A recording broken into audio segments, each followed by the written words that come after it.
Hi everyone, this is Dr. Hase, and welcome to the channel. And this is chapter 1 for the course BSc 2010 Biology for Science Majors. So again, I'm Dr. Hase. I'm the instructor. So I have a full syllabus available for you, actually in your canvas. So anytime you need to communicate with me, please use Canvas messaging to send me a message if you need to. And slides are available for you in the Canvas. So first thing is our textbook, which is this book here, which is freely available online. There is a link in my syllabus. This is biology, free stacks, biology 2E. Again, this is the open stacks book, which is basically, again, you can just download it from their website and use it. So chapter 1, well, first we have 4 major exams. They are all actually listed in your syllabus. Again, course requirement number 1 is to get the textbook and start reading biology 2E, actually starting chapter 1. So our unit 1 is chapter 1, 2, and 3. And then first exam is going to be January 31st. Then we have chapter 4, 7, 8. We have exam 2, February 28. Then we have chapter 10 and 11 after the spring break, March 28. We have exam 3. And then we have chapter 12, 13, 15, and a summary. And we have a final exam April 27 at 3 p.m. So again, the key is to keep daily reading the chapters from the book, reviewing, reading, reciting, and working on the quizzes, testing yourself, and then learning the material. Of course, coming to class, taking notes, very, very important. So this is for the class, very first class, January 10th meeting. This is chapter 1. So chapter 1 starts with study of life, just a basic introduction to biology. Right, so let's get started. Okay. Okay, so chapter 1. So there are a number of themes of biology in this chapter. There is a scientific inquiry, very, very important, that we are gonna learn about.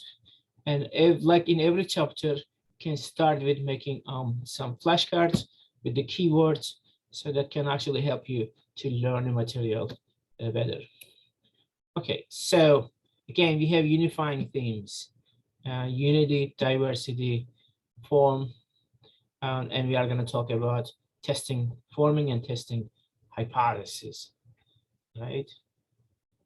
Okay, so biology is very, very diverse and very large area to study, right?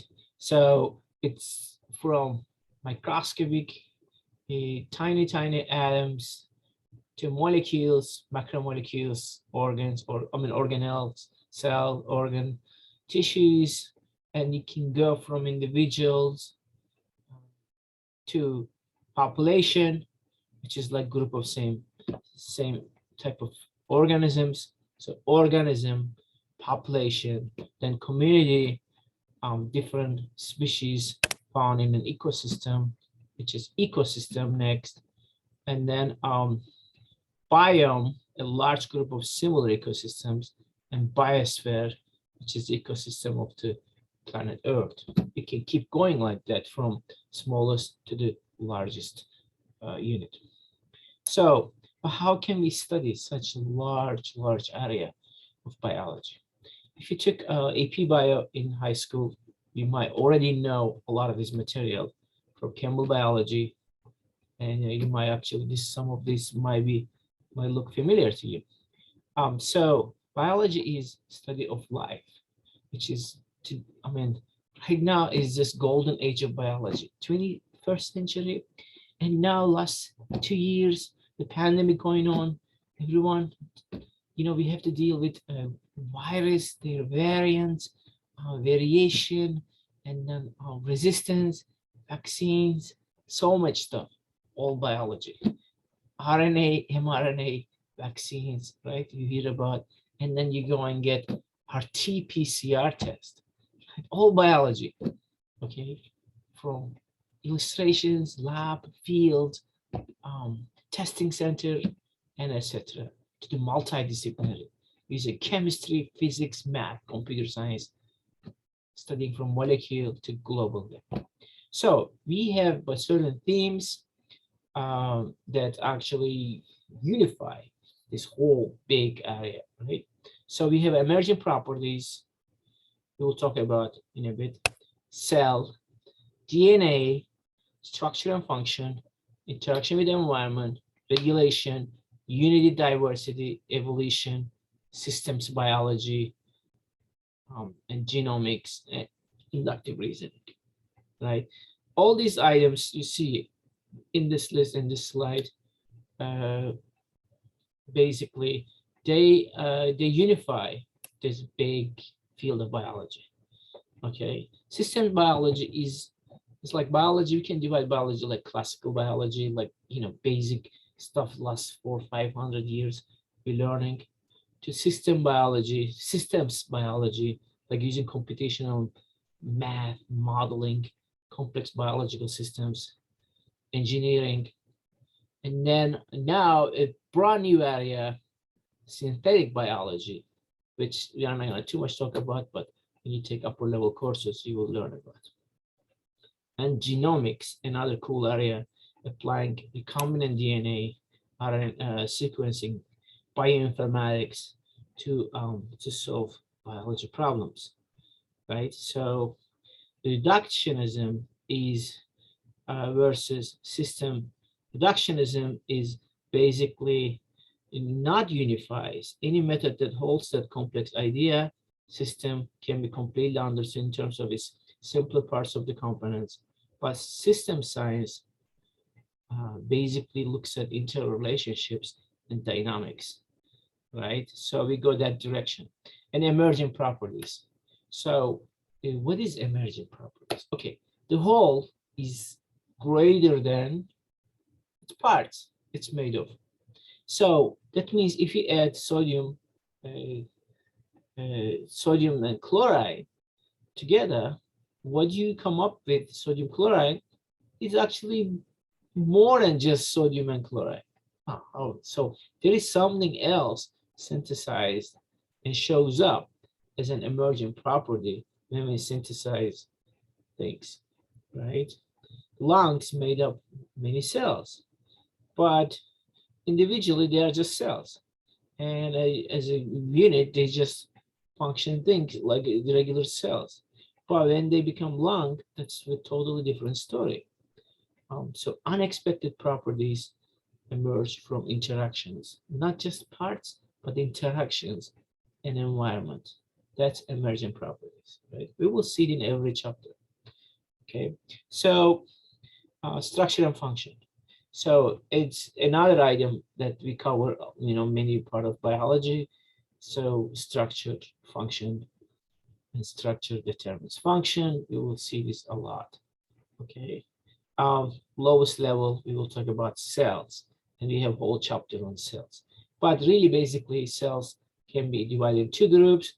There is prokaryotic cells, that's simpler cells that you see here, like a small prokaryotic cells, usually smaller, does not contain nucleus and or other membrane enclosed organisms. Pretty simple cell versus eukaryotic. This is many membrane enclosed organelles, the largest of which is usually the nucleus and nuclear membrane. So, but they have things in common. So they can both have flagella, they definitely have plasma membrane, they go through cell division, they have cytoplasm, they have ribosomes, chromosomes. Doesn't matter if it is prokaryotic or eukaryotic, right? So, okay, so that brings us, of course, to the DNA, the genetic material. So in order to understand DNA, you need to look at each chromosome, which is DNA is inside there, inside the chromosomes, right? And then contains thousands of genes, and then controls the development and maintenance of organisms. But what are the genes?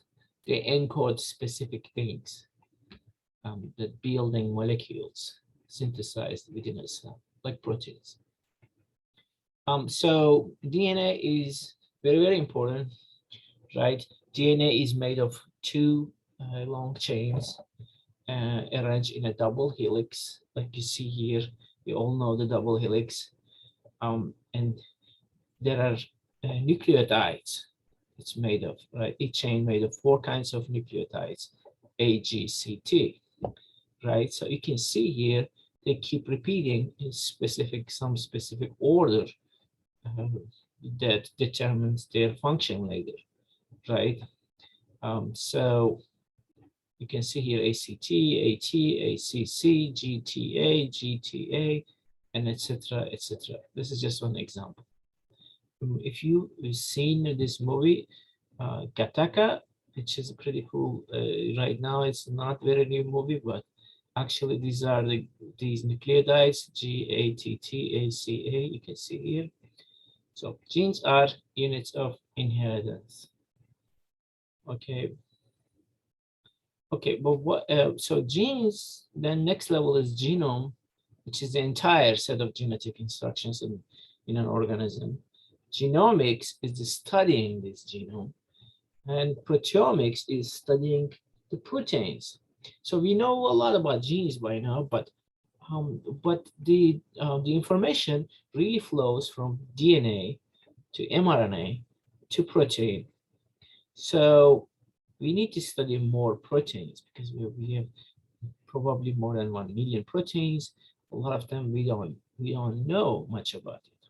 Okay, so you can see here proteins and genes are linked, and this is mRNA we hear a lot.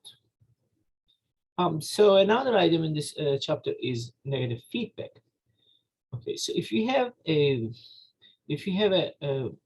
chain reactions, or you see here going from A, B, D, C, D, E at the end, causing some response here at high blood glucose level, which basically causing insulin producing cells in membranes, immediately creating some insulin. Insulin goes to blood, circulates, and goes to the liver, and the response is glucose uptake by liver and muscle cells. This is, of course, in a healthy situation, right? So, and negative feedback is more glucose. I mean, whatever is the product, I mean, the insulin, maybe in this case, accumulates, the process slows down and causes some negative feedback here.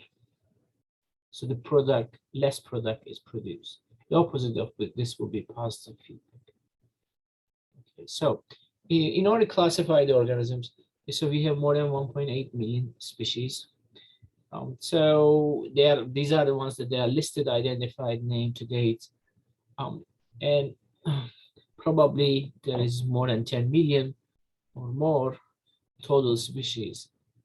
Okay, so there is this hierarchy. We can actually place them, starting with domains, then kingdom, phylum, class, subphylum, and class. So, and order, family, genus, and species. There are 3 domains. They are bacteria, archaea, and eukarya. Eukarya is one domain that we spend most time probably. They have, because they have Animalia kingdom, they have plantae, fungi. So that's why we spend more time on it. So, and unity and diversity. Okay, so we know there is 1.8 million plus species, but we know that they are also united. Okay, one molecule simply unites all of them is DNA, the universal genetic language, common to all organisms. So unity is evident in many other features in cell structures. So you can read about this chapter about Darwin's observations and natural selection. and actually learn more about that. And so we have this tree of life that actually we can make these cladograms, and we can actually to in order to really see the similarities between different species and then study them. Okay. In order to study anything in biology or nature, scientists basically, after they make observations and ask a question, they form an hypothesis. Hypothesis is they try to guess like what could be the answer before they really start anything, a tentative answer. And then they follow this order here, the observation. Like your flashlight doesn't work. Question, why doesn't your flashlight work? Hypothesis one, the batteries are dead. Hypothesis two, bulb is burned out. So then we can actually test those hypotheses and accept or reject them, right? So then we have to do experiments. In any experiment, we have to have variables and controls. Like we hear every day here, vaccines trials, right? So they have to test the vaccines, new vaccines on tens of thousands of people in clinical trials. So there are controls, and there is group, control group and treatment group, right?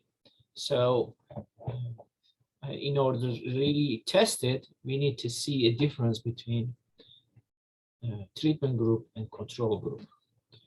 Okay, so again, hypothesis is proposition that may be investigated. A theory is one level up explanation based on extensive evidence from several hypotheses. The law or principle is description of observable phenomena, and fact is a stated observation. Okay, so this is chapter 1, and actually, please complete reading the chapter 1 from your biology 2E free book. You can download. The link is in Canvas. And best of success, and keep reading the chapters. And I will see you in class, and we will continue from here. Thank you for watching. Please don't forget to subscribe to the channel for following new follow-up videos.